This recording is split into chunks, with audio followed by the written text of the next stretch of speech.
Me sunanka? Umar Ali. Dan wace unguwa ne kai? Goron dutse. Ga ka da kayan mata, nawaye wannan kayan? Na kakanmu ne.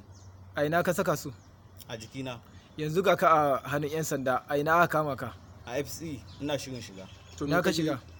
Wallahi dama shiga zan yi, wallahi iskanci ne kawai zan je ni. Cikin hostel din mata? Yi wallahi. Wata ce ta kira ka? Wallahi ba wata wacce ta kira ni ba. To dama kun saba zuwa, ka san wanda kake zuwa gurin ta? Wallahi ban saba zuwa ba, ban taɓa zuwa ba. Lalibai kawai zan je na yi. Me za ka yin kai laliban? Wallahi kawai dai in tattaɓa wata ne wallahi. To ai an ce an same ka da abin kariya na kwaroron roba.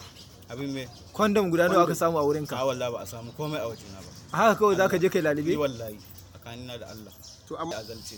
Gashi yanzu kafafuwanka har wandan ka sun fito, alamun namiji da takalmi. Kai baka tunanin dama za a kama ka? Yi wallahi na yi tunani. Ban dai irin tunanin nan ba wallahi. Ka saba yi ne dama? Wallahi ban taɓa yi ba, ban ma To taɓa yanzu saka. tsaya, yanzu ga ka a hannun 'yan sanda, kana da dama ne? Da dama sosai mako wallahi. Ko me in aka kama ni a yi mun. Yanzu me kake so a yi maka? Afuwa nake nema, wallahi ba zan sake ba, ban taɓa saka mata ba Allah. amma da daddare ne kai ka sa alƙafi. Wallahi azalce, ban taɓa saka mata To da ba Allah. kafin mu gani. To cire kayan jikinka a hankali mu ga fuskar ka. Cire su za ka yi gaba ɗaya. Ka cire. Hadda jaka? Ajiye jakar. Cire hijabin. Wani rigar ta waye? Ta kakan mu ce. Ita ma cire ta.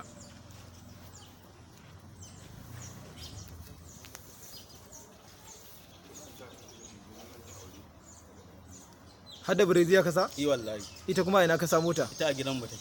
Dama haka ake sawa? Wallahi ban dai san yaci kawai sa. Dama ka saba sawa kenan. Wallahi ban taɓa sa ba sa. Allah ya kiyaye. Amin sa. To har yanzu dai bamu gama tabbatarwa ko mace ce ko namiji ba. Cire bireziyan mu gani. Namiji ne kai ko mace? Namiji ne.